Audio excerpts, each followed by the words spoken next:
हाल ही में American news agency CNN की तरफ से एक रिपोर्ट सामने आई है जिसे देखकर पूरी दुनिया अचंभित है, क्योंकि इस रिपोर्ट में भारत के बारे में जो कहा गया है इस तरह की न्यूज को अमेरिकन मीडिया अक्सर कवर नहीं करता। लेकिन इस बार बड़ी गहराई से भारत को लेकर इस रिपोर्ट में बड़ा खुलासा किया गया है। दरअसल इस रिपोर्ट में कहा गया है कि रूस वर्ष 2022 के अंत में यूक्रेन पर एक परमाणु हमला करने वाला था, जिसे प्राइम मिनिस्टर मोदी ने व्लादिमीर पुतिन को समझाकर टाल दिया था। ये सब भारत और रूस के बेहतर संबंधों की वजह से संभव हो पाया था। CNN की इस रिपोर्ट में ये तक कहा गया है कि अमेरिका ने संभावित परमाणु हमले को लेकर अपनी तैयारियां शुरू कर दी थीं।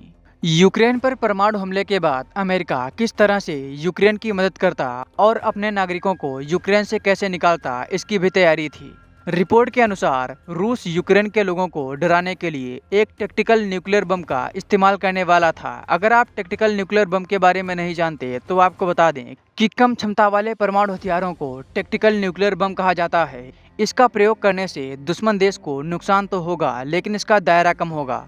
अमेरिकी अधिकारियों का कहना है कि पीएम मोदी के प्रयासों की वजह से इस संकट को टालने में मदद मिली थी। दो वरिष्ठ अधिकारियों के हवाले से कहा गया है कि बाइडेन प्रशासन विशेष रूप से चिंतित था कि रूस परमाणु हथियारों का उपयोग कर सकता है, क्योंकि 2022 के अंत में यूक्रेन की सेनाएं रूस पर भारी पड़ रही थीं। रूस ने जिस खेरसॉन शहर को अपने कब्जे में लिया था, यूक्रेनी सेनाएं लगातार वहां आगे बढ़ रही थी। इस कारण रूस परमाणु हमले पर विचार कर रहा था। इस दौरान अमेरिका ने भारत सहित चीन जैसे देशों से मदद की अपील की थी, जिससे परमाणु युद्ध टला था।